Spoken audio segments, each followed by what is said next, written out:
تھوڑی دیر کے لیے قبرستان جا اور خاموشی سے بیٹھ اور ان بولنے والوں کی خاموشی کو دیکھ۔ آپ کی سوچ آپ کے ساتھ ویسا ہی سلوک کرتی ہے جیسا آپ سوچتے ہیں۔ انسان اکڑ کر ایک ٹیلے پر نہیں چڑھ سکتا، لیکن جھک کر کوہ ہمالیہ پر پہنچ سکتا ہے۔ جھکنا سیکھیں تاکہ بلندیاں نصیب ہوں۔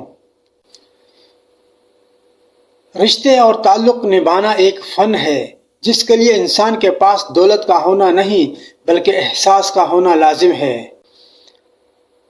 زبردستی کسی سے کوئی بات منوانا یا زبردستی کسی کو کسی کام پر آمادہ کرنا بیوقوفی کی سب سے بڑی علامت ہے۔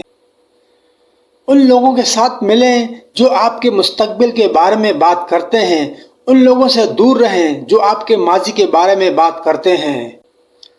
ہر وہ آدمی جو ضرورتوں کے وقت محبتوں کو ترک کر دیتا ہے، وہ آدمی کبھی وفاداری نہیں پائے گا۔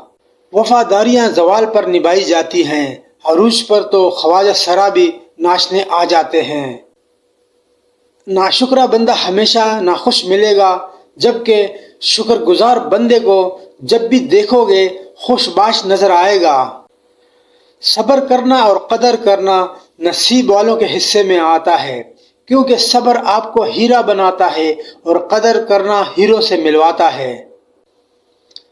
اپنا درد خود تک رکھو، لوگوں تک جائے گا تو تماشا بن جائے گا۔ زندگی میں سب سے بڑا استاد وقت ہوتا ہے، کیونکہ جو وقت سکھاتا ہے وہ کوئی نہیں سکھا سکتا۔ زندگی میں اگر برا وقت نہ آتا تو اپنوں میں چھپے غیر اور غیروں میں چھپے اپنے بھی ظاہر نہ ہوتے۔ عزت ایک ایسا انمول موتی ہے جسے آپ دوسروں میں جتنا تقسیم کریں گے آپ کو اتنا ہی واپس ملے گا۔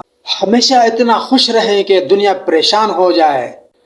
ہم لوگ یہ نہیں جانتے کہ قیامت کے دن ہمارے ساتھ کیا ہوگا، لیکن یہ ضرور جانتے ہیں کہ دوسروں کے ساتھ کیا ہوگا۔ زندہ شخص کی قدر کریں۔ زندہ شخص کے چہرے پر ایک مسکراہٹ لانا اس کی قبر پر پھول رکھنے سے بہتر ہے۔ ذہانت اور شخصیت دھری کی دھری رہ جاتی ہے جب واسطہ نصیب سے پڑتا ہے۔ کبھی کبھی ٹھوکریں اچھی ہوتی ہیں، ایک تو راستے کی رکاوٹوں کا پتہ لگ جاتا ہے اور سب سے بڑھ کر سنبھالنے والے ہاتھوں کا پتہ چلتا ہے۔ جو انسان ہر وقت سب کی خوشی چاہتا ہے، سب کے بارے میں اچھا سوچتا ہے، سب کا خیال رکھتا ہے، وہی انسان زندگی میں ہمیشہ سب سے اکیلے رہ جاتا ہے۔